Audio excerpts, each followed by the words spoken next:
سڵاتان لەبێت و ئەم کاتتان باش بینەرانی خۆشەویستی تەلەڤیزیۆنی کۆمەڵە بە یارمەتی هاوڕێیانی هاوکارم لە خزمەتاندەم بۆ پێشکەشکردنی گەشتی هەواڵەکانی سەر لە بەیانی ڕۆژی شەمە سەرەتا سەردێڕی گرنگترین هەواڵەکان کۆبوونەوەی سنفی خەبازانی سنا لە بەردەم و سانداری ئازادی چالاکێکی سنفی فەرهەنگیانی ئیلام با پەیوەندی ئەلێکترۆنی ئاگردانی جەنگەڵ و دارستانەکانی قەندیل بەهۆی بۆرجمانی تورکیا کۆبوونەوەی کرێکارانی قەراردادی نەوت لە دوورگەی لاوان ڕۆفاندنی زیاتر لە 3000 شارۆمەندی بەلوش لە ماوەی یەک هەفتەدا راپۆرتی کۆنفێدراسیۆنی یەکیەتی کرێکارەکانی جیهان لەسەر چالاکانی سنفی ئێران و گیانەدەستانی 40 کەس لە هێرشی ئیسلامگەرەکان لە کۆنگۆ.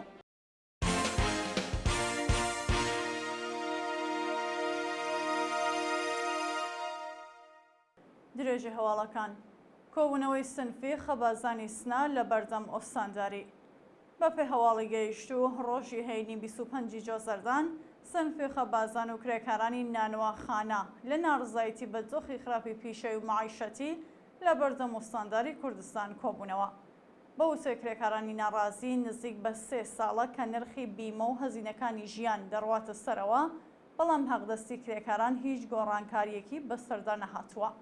لە شاری سنا بەلانی کەم 100 نانواخانە بوونی هەیە کە بژێوی ژیانی چەندین بنەماڵە دابین دەکەن.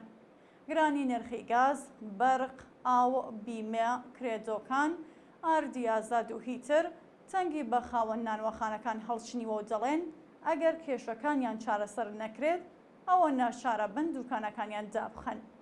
شاینی باسەکە ڕۆژی ڕابردوو جێگیری هەواهەنگی کاروباری ئابووری لە ئۆستانداری کوردستان بە فەرمی هەواڵی گرانکردنی نرخی نانی ڕاگەیاند. ئازادی چالاکێکی سنفی فەرهەنگیانی ئیلام بە پەیوەندی ئەلێکترۆنی ئەحمەد عەلیزادە معەلمی خەڵکی شارستانی ئاڵدانانی سەر بە پارێزگای ئیلام بە پەیوەندی ئەلێکترۆنی لە زیندانی دەڕەشار ئازاد و بە زیندانی بوون لە ماڵەوە مەحکوم کرا. ئەحمەد عەلیزادە لە مانگی ڕێزبەری ساڵی 1401 بەهۆی بەشداریکردن لە ناڕزایەتی معەلیمانی ئاڵدانان لەلایەن هێزە ئەمنیەکانەوە دەست بەسەر و بە 6 ساڵ و 1 ڕۆژ زیندان خانەنشینی زۆرەملێ دوورکەوتنەوە بۆ شارستانی فنووج لە پارێزگای سیستان و بەلوچستان و قادەغای چالاکی لە تۆڕە کۆمەڵایەتیەکان مەحکوم کرا. شۆرای هەواهەنگی ڕێکخراوە سنفیەکانی فەرهەنگیانی ئێران وێڕای دووپاتکردنەوەی مافی دەربڕینی ناڕزایەتی معەلیمان خوازیاری ئازادی بێشەرت و مەرجی هەموو چالاکانی سنفی بوو. گۆڕانی سزای بەنسکران جەماڵ عەلیزادە بۆ ڕایباز. جەماڵ عەلیزادە کە بە هەژمارکردنی ماوەی ڕاگیرانی لە گرتوخانەی ئیتلاعات نیوەی سزای 30 مانگ بەنسکرانی سەپێنراو بەسەریدا لە زیندانی نەغەدە بەسەر بردبوو بە ڕەزامەندی دادگا سزاکەی بۆ ڕای بازگۆڕدرا و نیوەی سزای بەندکرانەکەی لە دەرەوەی بەندیخانە تێپەڕ دەکات. جەماڵ عەلیزادە لە ڕەوتی بزوتنەوەی ژنجیان ئازادی لەلایەن هێزەکانی حکوومەتەوە لە پیرانشار دەست بەسەر و دوای 4 مانگ بەندکران بە دانانی بارمتەی 3 ملیار تمەن و بە شێوەی کاتی لە بەندیخانەی ناوەندی نەغەدە ئازادکرا. جەماڵ عەلیزادە لەلایەن دادگای ئینقلابی مەهاباد بە تۆمەتی هاوکاری لەگەڵ مێدیاکانی دژبەری ڕژیم بە 30 مانگ زیندان مەحکوم کرا. ئاگرگرتنی جەنگەڵ و دارستانەکانی قەندیل بەهۆی بۆرجمانی تورکیا. ڕۆژی هەینی 25 جۆزەردان هارتەشی تورکیا بەرزایەکانی قەندیل و گوندی پاشکووتڵی لە سنووری ڕانیە بۆرجمان کردو بۆ هۆیەوە پوش و پاوان و دارستانی و دوو ناوچە ئاگری گرت. بە وتەی چالاکانی مەزەنی هەرێمی کوردستان بۆرجمانەکانی ڕژیمی تورکیا زیانێکی زۆری لە گوندنشینان ژینگە و سروشی هەرێمی کوردستان داوە و دەوڵەتی عێراق کارزانەوەی جندی بەرامبەر بە پێشەرکاریەکانی تورکیا نەبووە.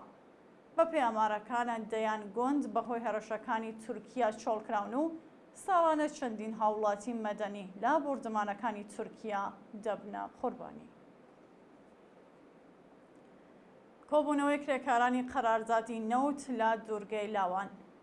ڕۆژی هەینی 25 جۆزەردان کرێکارانی قەراردادی نەوت لە دوورگەی لاوان لە ناڕزایەتی بە جێبەجێ نەکردنی جەخوازیەکانیان کۆبوونەوە.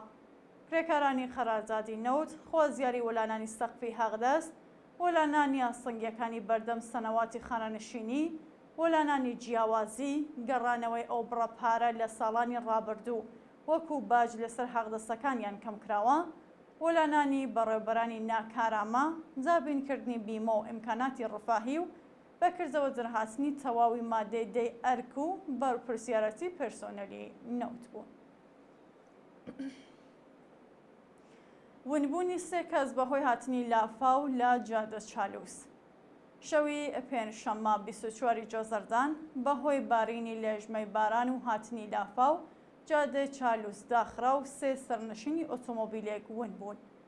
بە وتەی بەڕێوەبەرایەتی ڕێکخراوی مانگی سووری کۆماری ئیسلامی لە لافاوەکەی شەوی پێنجشەممەدا 16 کەس ڕزگارکراون و 12 کەسیان بۆ شوێنە ئەمنەکان گوازراونەتەوە و 4 کەس ڕەوانەی ناوەندە دەرمانیەکان کراون. هەروەها سێ ئۆتۆمۆبیل کەوتونەتە ژێر قوڕ و لم و گەڕان بە دوای سەرنشینە ونبووەکاندا بەردەوامە. سەرۆکی پۆلیسی هاتوچۆش ڕایگەیاندووەکە جادە چالووس بۆ کەندوان بەسراوە و داوای لە خەڵک کردووە بۆ ئەو ناچانە سەفەر نەکەن. ڕەفاندنی زیاتر لە 3000 شارۆمەندی بەلوچ لە ماوەی یەک هەفتەدا. بەپێ راپۆرتی کانونی مافی مرۆڤیێران ناوەندە ئەمنیەکانی پارێزگای سیستان و بەلوچستان لە ماوەی یەک هەفتەی ڕابردوودا زیاتر لە 3000 شارۆمەندی بەلوچیان ڕەفاندووە. دەستگای هەواڵنێری تەسنیمی سەر بە سوپای پاسداران ڕۆژی هەینی ڕایگەیان 3078 شارۆمەندی بەلوچ لە ڕاستای ڕێگریکردن لە سەرهەڵدانی ناڕزایەتی لەو پارێزگایە لە ماوەی یەک هەفتەی ڕابردوودا دەستبەسەرکراون. بە وتەیە چالاکانی بەلوچ ڕۆژی پێنجشەممە 4 منداڵی بەلوچ لەلایەن سوپای پاسدارانەوە بە تۆمەتی دزیکردن دەست بەسەر و بە سەختی ئەشکەنجە و ئازاردراون. شایانی باسەکان ناسناوی ئەو 4 منداڵە بەلوچە بریتیە لە عەبدوڵڵا سیدیقی تەمەن 17 ساڵ، مەحموود زەردکوهی تەمەن 15 ساڵ، ئیسماعیل بەراهووی تەمەن 15 ساڵ و محەممەد بەراهووی تەمەن 15 ساڵ. راپۆرتی کۆنفێدراسیۆنی یەکیە سێکرێکاریەکانی جیهان لەسەر شالاکانی سنفی ئێران.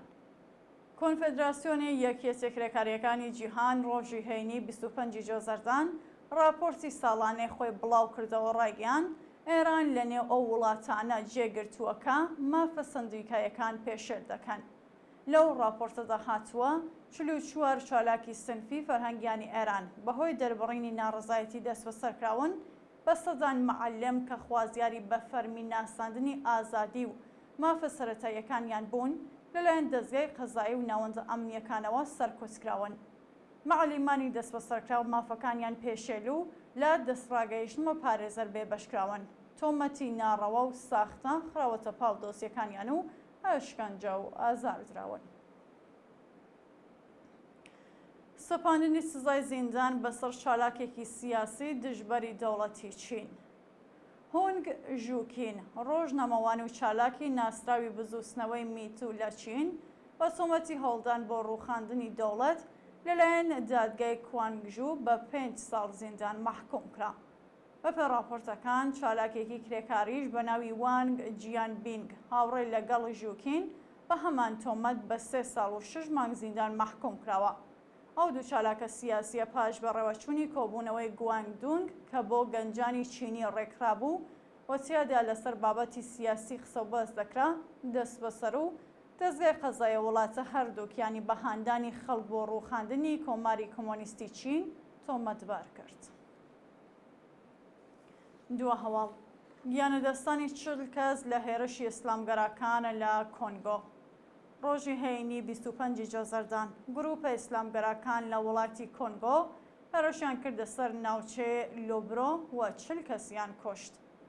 گروپی ئیسلامگەرای هێزەکانی دیموکراتیکی یەکگرتوو کە سەر بە داعشە و زۆربەی چەکدارەکانی خەڵکی ئۆگاندان ئەو هێرشە ئەنجام داوە.